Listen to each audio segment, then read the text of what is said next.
Happy Thanksgiving, everybody, and today we're going to talk about Thanksgiving.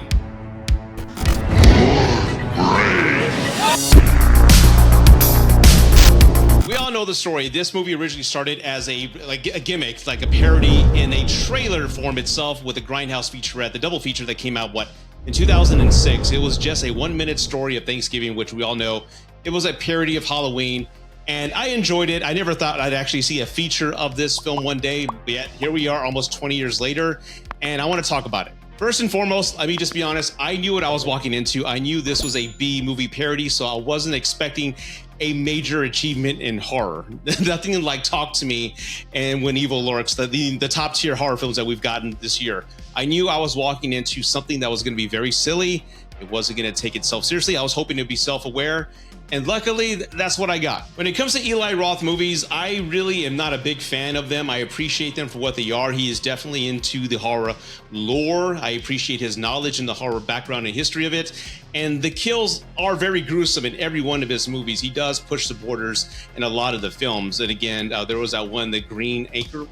What's it called? The Green Inferno. There you go. And I think the consistency in all of his movies is that the weakest point is the characters in the film. You really don't care a lot about them. A lot of them are very exaggerated. They say and act in ways that a normal person wouldn't. It feels like a caricature of an actual jock or the mean guy or the boyfriend. It's just, it doesn't feel authentic. And I think that's what a lot of people, including myself, we disconnect with when we see these films. So when the kills happen, I'm not emotionally vested on this poor guy or this poor woman.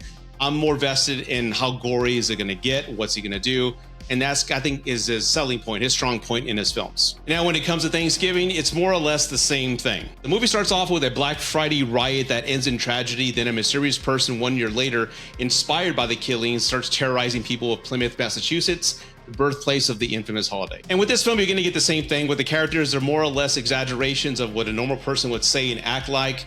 You really don't connect with them. And again, I'm going to be honest here, being that I'm on TikTok with over 300K followers, I'm more familiar with the TikTok space. And when I saw Addison Rae as the lead, I didn't know she was in the movie, but when I saw her, I immediately disconnected even further from the film because, again, I know of a lot of other creators on TikTok who complained about her, who's claimed that they came up with this original dance move and she stole it and didn't give them any credit, and she went up to stardom.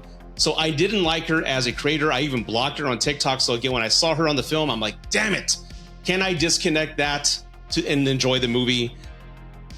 You know what? I actually did. I actually appreciated what she did. This movie does not call for a lot of strong talent or strong acting. I think she served the purpose, but again, for me, it was kind of a distraction once I recognized her. I get she's going to sell tickets to the demographic that they're shooting for, but again, for me, it was a distraction, and that's just because I'm on TikTok. Patrick Dempsey's in the film, and I'm thinking, okay, I've seen a lot of horror films, like Saw. He wouldn't be who I think he is. That would be an obvious dead giveaway, and they're going to be smart about this. And I do like how the film cleverly tries to kind of pinpoint and highlight who you may think the killer is.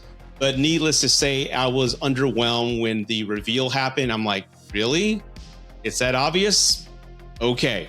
But again, I thought the film would have more of a social commentary of how needy and greedy we are as consumers sometimes, especially in the early 2000s and mid 2000s when people were working on Thanksgiving. I thought there's going to be more of a social commentary on that to maybe give the movie an extra layer of weight and themes, but no, it just ended up being an Eli Roth movie with some graphic kills with characters you're not connected to whatsoever. But again, I appreciate the originality and some of the gore in the film. And don't walk into this film expecting a slasher. It's honestly a dark comedy. I was laughing a lot more than what I thought I'd be. And just some of the jokes and some of it is just so silly and over the top. I chuckled, but I chuckled in the sense that, did they really put that in the fucking movie? Really? That's me laughing, not laughing at the joke, but just laughing at the insanity of the idea of just placing that silly, horrible joke into a movie. Some of the accents were pretty horrible. I mean, again, I know they're going for a Northeastern accent, but some of the actors just weren't consistent with it, especially Patrick Dempsey, who I love, by the way. I love his hairline. I wish I had his hair. But the fact that his accent was just so over the top and silly, I just chuckled. But then again, I remember the roots of this movie are the B-level horror movies. And again, go back to let me show you the clip of the trailer from the original Thanksgiving. If they had created this new film in 2023 with that same type of aesthetic, that same type of feel to make it feel like a grindhouse, low budget 70s horror movie, I think I would have appreciated more, but it was just too clean and too polished. And I think that's where the disconnect happened for me. In closing, it was what I expected. It was nothing more, nothing less. It was a lot sillier than I thought it'd be. But again, will this be a cult classic? Probably not. Will I buy this? No, it's not going to be on the shelf back there. Will people revisit this annually in Thanksgiving? And will this be a tradition? Maybe. I don't know. But for me, it was okay. It was what it was. I'm saying wait for it to come out on streaming so you can check it out there, save your money, and avoid the crowds in the theater. It was okay.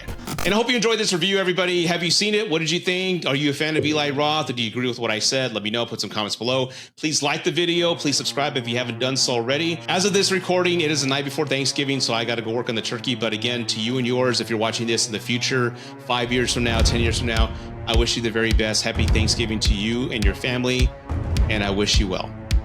Thank you for watching. Subscribe.